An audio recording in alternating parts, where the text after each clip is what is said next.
Hello out there everyone. Today we're going to take a look at this Criterion 4K Blu-ray release of Lenny, starring Dustin Hoffman and directed by Bob Fosse. Of course, the movie was lensed by Bruce Surtees, who is one of those cinematographers whose name doesn't necessarily come right at the top of some of the best in the business, but he deserves to be up there. I think he's every bit as good as Gordon Wills,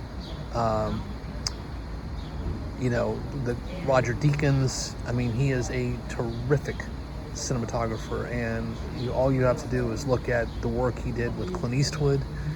He also lensed to Beverly Hills Cop, and then he did, of course, this film here, which just looks scrumptious. Criterion has got to be incredibly proud of this release. It's based on a newly restored 4K master from the original camera negative, and it just looks stunning. It's one of the best looking black and white films I've ever seen. And again, Bruce Surtees, I loved his work personally, and among other things, I thought Pale Rider looked amazing, especially that 4K release that came out here in the last couple of years.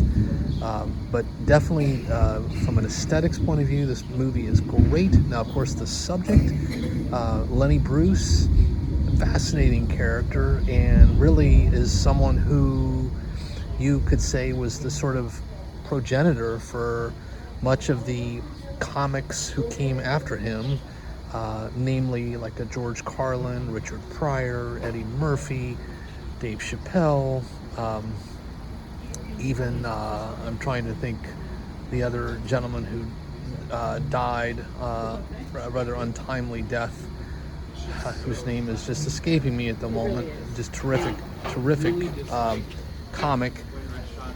Lenny Bruce basically pushed boundaries, and he was the type of character who did something that nobody up until then had ever done, and that is really challenge what is considered obscene. And I think Dustin Hoffman just nailed the portrayal.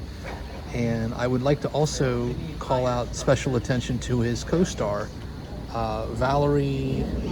She played Miss Tessmacher in Superman the movie. She was amazing in this. Really, a very balanced portrayal between the two leads. She, of course, played Lenny Bruce's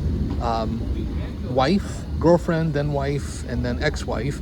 But she does a remarkable job, and the film takes a very, very interesting approach to its editing that up until the point where this was released really had never been done either. I mean, having this sort of disjointed, non-linear narrative was somewhat a novel and arguably even a little risky.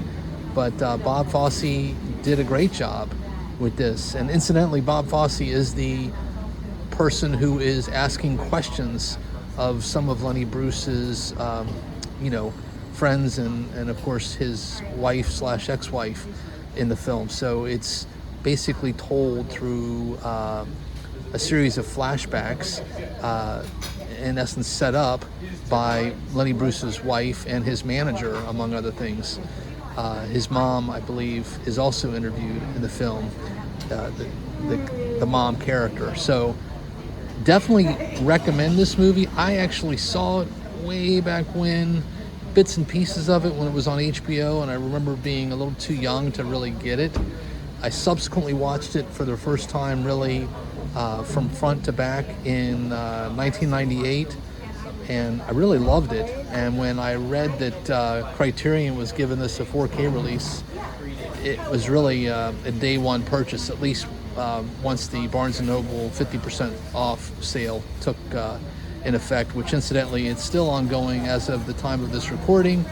And I would just say that if you do like Criterion, it just doesn't make any sense to do anything other than wait for those sales and then gobble up what you want, because at $25, where this is both the blue and the 4K, it's a steal.